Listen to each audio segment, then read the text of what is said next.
Бул күндүн маанилүү кабарлары менен таанышып алыңыз. Эфирде күндү жыйынтыктоочу маалыматтар топтому. Саламатсыздарбы? Алгач кабарлардын кыскача түрмөгү. Жогорку кеңеште экс-президент Сооронбай Жээнбеков жана Алмазбек Атамбаевди жоопко тартуу сунушталды. Кыргызстанда жол эрежесин бузган айдоочуларга салынган айыптын кошумча тууму жокко чыгарылды. Акылбек Жапаров Маданият министрлигине той аштарды бир эрежеге салууну тапшырды. Көзөмөлгө алынабы? Эл башы эбе?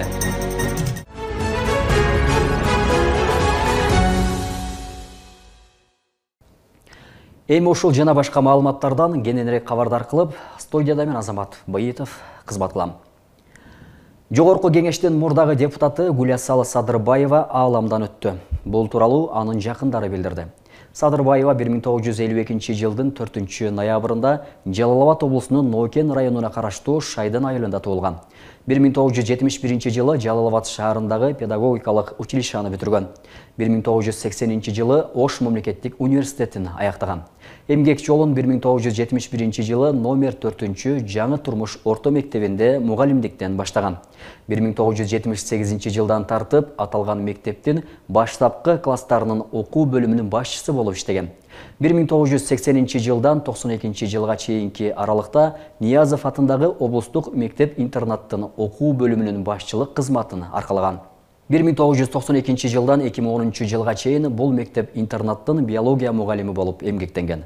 2010 жылдын октябрында Кыргыз Республикасынын 5-чакырылыштагы Жогорку кеңешине Атамекен саясий партиясынын тизмеси боюнча депутат болуп шайланган.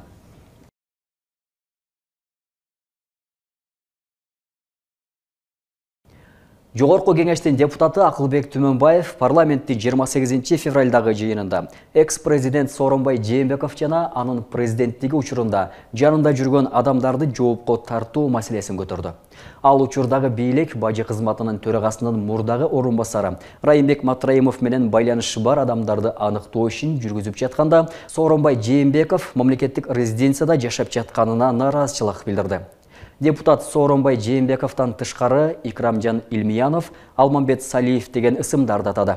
Ошондой эле Сооронбай Жээнбековтан экс-президент макамын алуу боюнча 5 барактан турган кайрылуусу бар экенин айтып, депутаттык комиссия түзүүнү сунуштады. Ал арада депутат Медералиев мурдагы президент Алмазбек Атамбаевдин кеңешчиси алдамчылыкка айыпталып соттолгон Икрамжан Илмияновдун ишмердүүлүгүнө саясий баа берилиши керектигин айтты. Ал кесиптеши Акылбек Түмөнбаевдин Сооронбай Жээнбековду экс-президент макамынан ажыратуу боюнча депутаттык комиссия түзүү сунушун колдой турганын билдирди.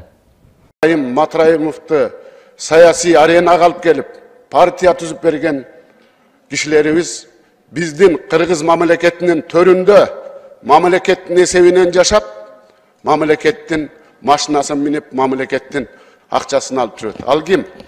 Ал Сооронбай Жээнбеков. Ага чейин, мына Сооронбай Жээнбеков президент болгонго чейин губернатор болду, премьер болду, ошол кишилерди колдоп келаткан ага чейинки президентибиз Алмазбек Атамбаев, анын жанында Икрам Илмиянов деген адамдар болуп, ошол кишини колдоп, коштоп, жетекчилик кызматка чейин алып келип, бүгүнкү күнү эч кандай жоопко тартылбайт. Ушул жерде мына Сооронбай Жээнбеков саясий аренага алып келип, партия түзүп берип, канча деген жаштарыбыз кылкылдап көчөдө митингде турганда бир дагы сөз айтып, көзү көр же кулагы дүлөйчө ушул жерде отуруп бийлигинен ажырады. Бардыгыңыздар билесиздер. Жогорку кеңештин депутаты Айбек Осмонов 28 февралда Азаттыкка берген комментарийинде Туркияга дарылануу үчүн кеткенин айткан. Ал чет жакка чыгып кетишин саясий негизи жок экенин, бул тууралуу парламенттин төрагасы Нурланбек Шакиевке да маалымат бергенин билдирди. Мен депутат болгонго чейин деле жыл сайын февраль айында дарыланам. Былтыр же мурдагы жылды да карап көрсөңөр болот. Быйыл да ушул айда дарыланганы келдим. Төрага менен сүйлөшүп декабрда эле келейин дегем, бирок бир аз коет тур дегенинен февральга жылып калган. Менин бул жакка келгениме бир жума болуп калды. Мени чыгып кетти деп саясат кылыштын кереги жок. Мыйзамдуу өлкөдө жашагандан кийин бардыгы ден соолугуна байланыштуу жумуштан уруксат алып кетсе болот, деди ал. 27 февральда жергиликтүү басылмалар парламенттеги жеке булактарына шилтеме берип, депутаттар Шайлообек Атазов менен Айбек Осмонов чет өлкөгө шашылыш чыгып кеткенин жазышкан. Ушундай эле маалыматтар социалдык тармактарда да тарады. Кыргызстанда жол эрежесин бузган айдоочуларга салынган айыптын кошумча тууму жокко чыгарылды. Бул тууралуу жол кыймылынын коопсуздугун камсыздоо башкы башкармалыгынан кабарлашты. Укук бузуу кодексине өзгөртүүлөрдү киргизүү жөнүндө мыйзамга ылайык 28 февралдан тарта жол эрежесин бузуу фактыларына салынган кошумча туумдар жокко чыкты. Буга чейин жол эрежесин бузган айдоочуга айып салынып, аны өз убагында төлөбөгөн учурда ага карата кошумча туум кошулуп келген. Кыймылсыз мүлктү онлайн сатып алуу жана сатуу 1 марттан тарта башталат. Бул тууралуу министрлер кабинетинин төрагасы Акылбек Жапаров санариптешүүгө багытталган КМШнын Plus форумунда билдирди. 1 марттан тарта биз кыймылсыз мүлктү онлайн сатып алуу жана сатууга старт беребиз.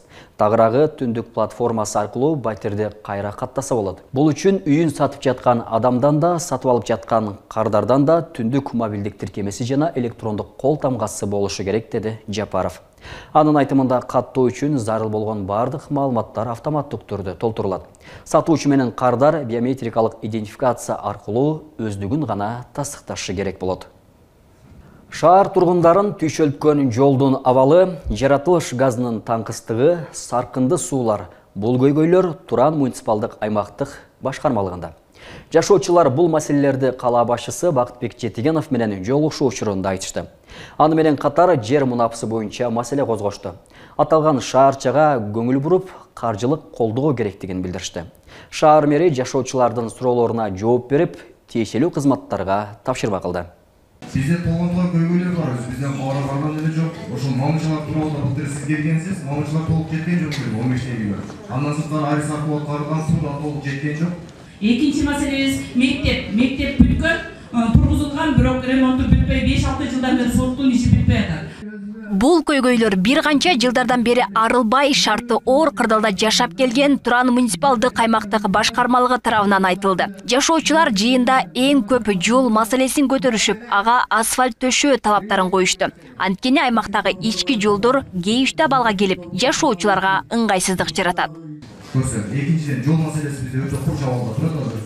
Балдар мектепке барыш үчүн 8-де сабагы башталса, 6-да кетишке туура келип атат үйүнөн туруп.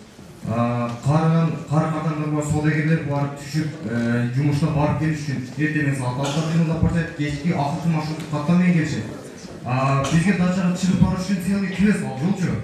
Туран шаарчасында конуштар көп, мындан улам бүгүнкү күнгө чейин көгүлтүрөт үйлөргө жетелек. Бул көйгөй айтылганы менен чечилбей келгенин билдиришти. Мындан сырткары канализация маселеси дагы бар. 2016-жылдан бери биз газга чуркап жүрөбүз да. Дегенде биздин мына Южныйдан немеге болгонубузда бир дарканса до Пахаровной бюро 1 километр 800 метр центральный труба кетет. Ошол эле тартып бере турган болсоңуздарчы бизге жаңылап. Биз ар бирибиз көчө киргизип алатырык да. Алай бир алай эки дача конушунда көйгөй аябай эле көп. Кайсы бирин айтышыбызды деле билбейбиз. Дагы бизге эң керектүү суу боюнча, жол, мектепти көбүнчө көтөрөбүз. Анан онун башкасын баягы кыялданып эле келебиз өзү. Газ-паздарды азыр эң зарын айтып турайлы деп эле. Газ жетилеге бүгүнкү. Газды ойлонобай элекпиз.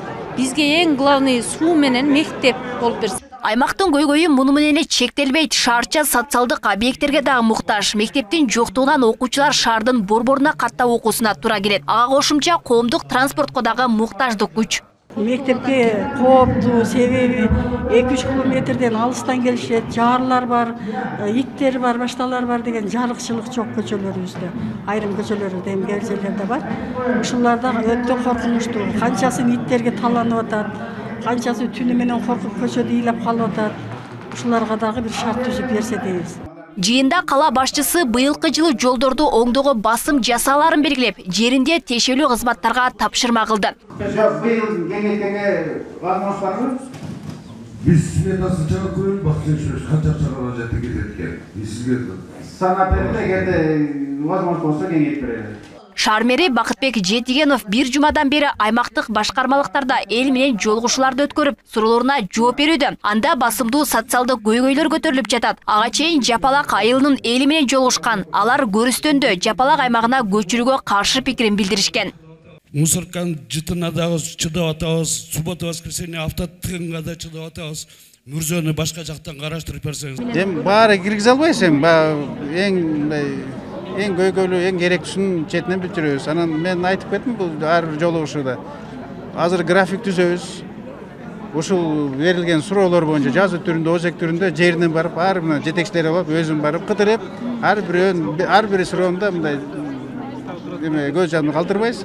Баары менен таанышып чыгып, ар бирөөнүн жолго жеринде. Белгилей кетсек, шаарда 7 муниципалдык аймактык башкармалык бар. Анын ичинде Туран муниципалдык аймактык башкармалыгында турак үйлөрдүн көпчүлүгүнүн кызыл китеби жок. Анда 39 миңден ашуун калк жашайт. Алмагүл Байгызы, Шахрух Иминжанов, Ош ТВ.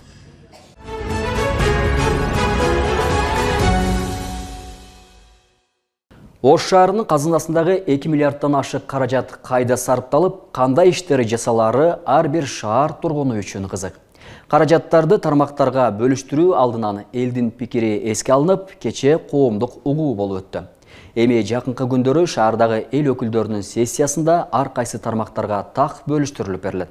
Кийинки материалда калаадагы кайсы мекемелерге канча сомдон бөлүнүп жатканы жана эмне жумуштарды жасашат тизмектеп беребиз. Ош шаарынын казынасы кампайып, былтыркы жылга салыштырмалуу 300 миллиондон ашык каражат кошулду. 115%га өсүү болду. Казынадагы каражаттын так суммасы 2 миллиард 884 миллион 956 миң сомду түзүүдө. Айлык акы жана аппараттык каржылоо эмес, аткарган жумуштарына бөлүнчү каражатты эсептей турган болсок, эң көп акча жолдор ишканасына бөлүнүүдө. Жалпы 480 миллион сом. Анткени быйыл шаардагы жолдорго 22 километр жаңы негизги көчөлөр кошулат. Ал эми каражат Калелин, Мамыров сыяктуу эң начар жолдорду жаңылоого коротулат.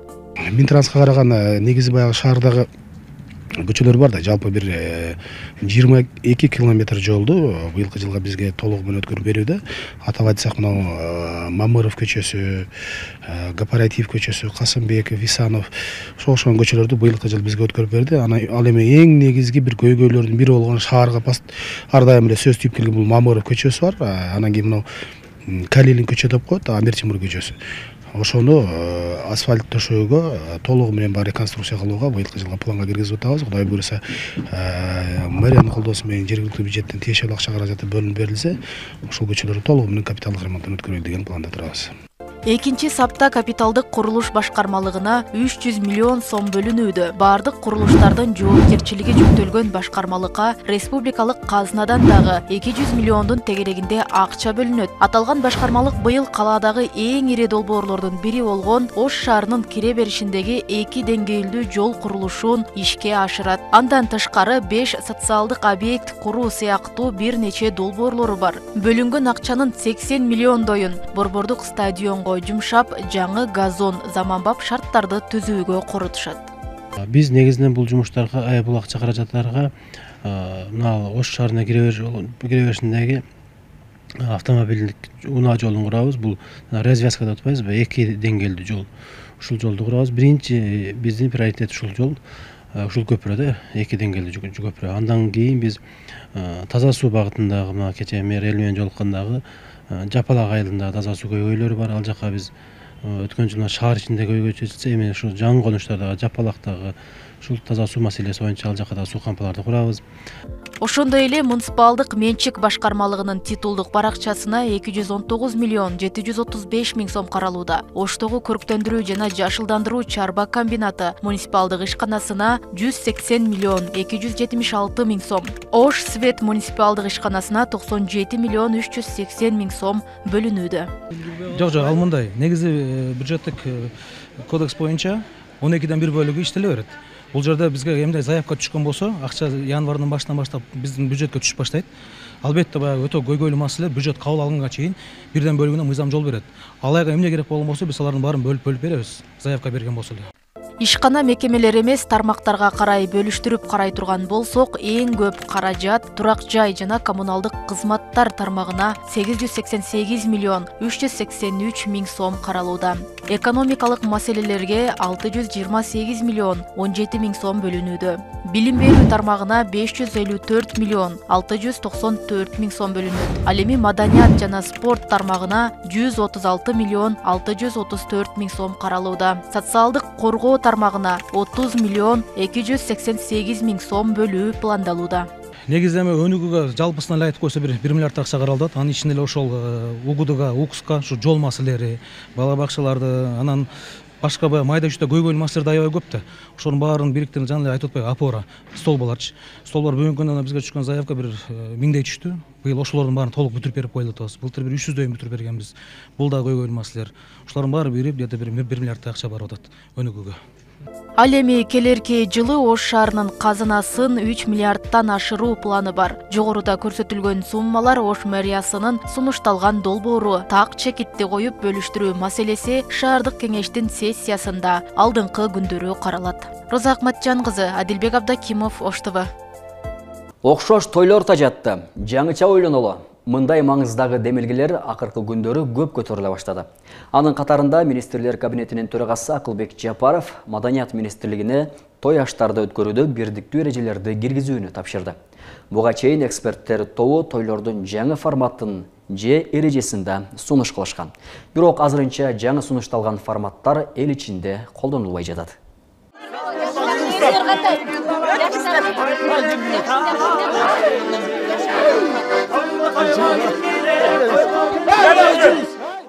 Ысырап болгон тамак аш, маанисиз оюндарга коюлган кымбат баалуу белектер. Ашынган той өткөрүп, бүгүн эч кимди таң калтырбай калдың. Тескерисинче, сарамжалдуу той менен элди таң калтырган заманга жетип калдык. Дагы бир кызык статистика. Кредит алып той өткөргөндөрдүн арасында Ош облусунун жарандары сап башында турат экен. Андыктан дал ушул коёндой окшош сценарийлер тойдогу тойлордун форматын өзгөртүү боюнча Ош облусунун тургундарынын пикирин сурап көрдүк. Форматы, сценарийи, жүрүшү бизге жакпайт кызым. Өзүбүздүн үйдө эле той өткөрүп, күйөө жанчылар менен барып, кызды үйдөн ошо ата-энеси кошуп берип, азыр өтө эле ашыкча болуп кетти чыгым. Мага жакпайт. Себеби деген аялда мисалы ресторанга келесиң, ресторанда мисалы аталарың менен отурасың, чоң аталарың менен отурасың, жеңелериң менен отурасың, ар кыл калаты оюндарды коюп берип атат да. Балки немелерчи ошо апаргандар. Бул мага жакпайт. Азыркы тойлор анча эле жага бербейт. Өтө көп кирешени талап кылгандыктан жакпайт азыркы тойлор. Жок, биз бул акчаны албайт элек куда. Бирок салт да, Ошондо сиз бир тойго эле 10 миңдей кетирген болсоңуз, 100 миңдей тойго кетирипсиз да бир күздө эле. Күздө эми Кудайга шүгүр эми эл бар эми 100 миңге жетпесе деле 60-70 эптеп мындай эсеп неме кылганда. 60-70 миң кетирип калат. 3-4 айда мисалы сентябрдан баштап, августтан баштап кетет. Ар бир мисалы 3-4 миңден кетсе дагы кетип калат. 5-6-7 келет да.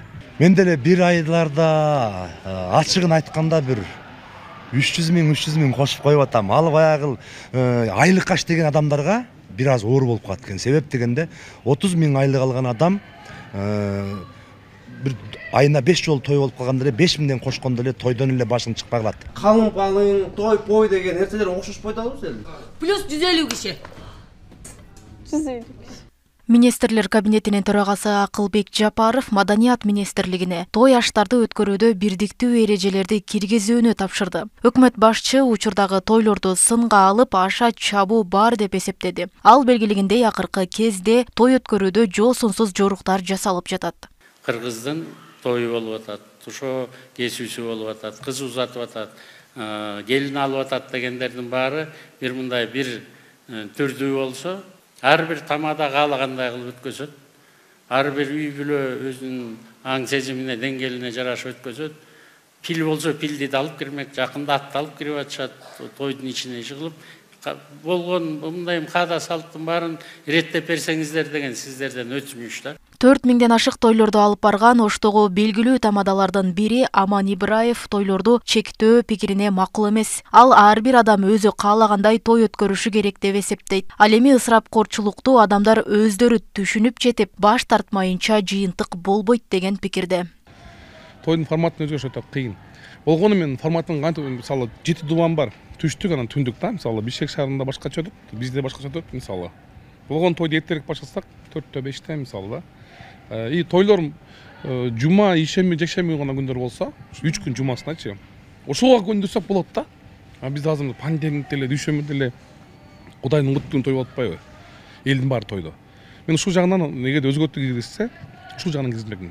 Тойдогу ысырапкорчулукту азайтуу боюнча маданият кызматкерлери да айтып келишет. Алардын катарында Кутман Султанов сөзүн үй жарыш, той жарыштын заманы болуп жатат деп баштады. Ал ашынган тойлорду азайтууга чиновниктер үлгү болушу керектигин айтууда. Анткени чоң кызматтагы адам той өткөрсө, аны менен катташып калуу максатында кошумча кошуп, тоюна келгендер көбөйүп кетерин байкаган.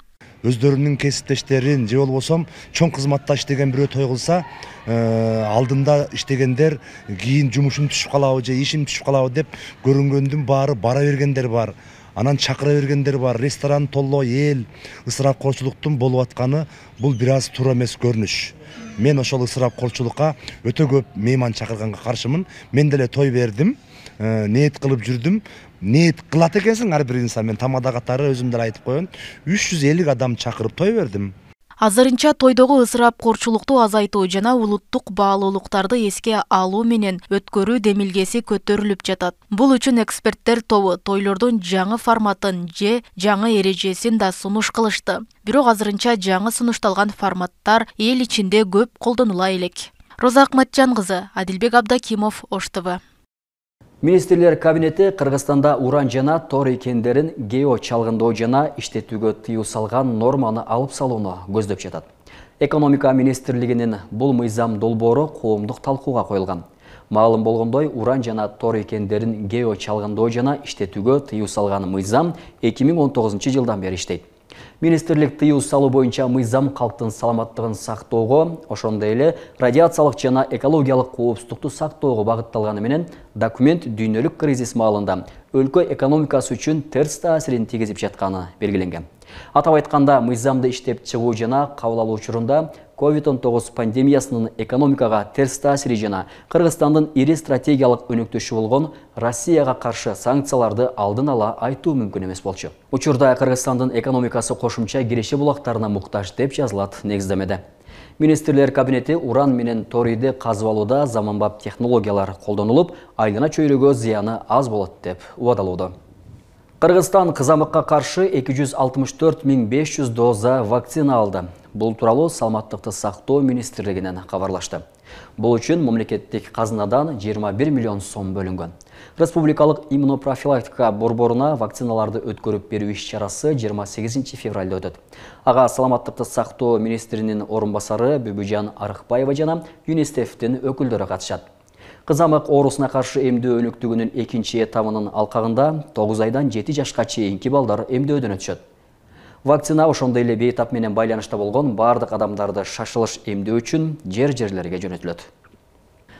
Урматтуу телекөрүүчүлөр, азырынча сиздерге жеткирилүүчү маалыматтар мына ушулар. Ушул жана башка маалыматтардан кененирээк кабардар болуу үчүн Ош ТВ чекит расмий сайтыбызга же болбосо Instagram, YouTube баракчабызга баш баксаңыз болот.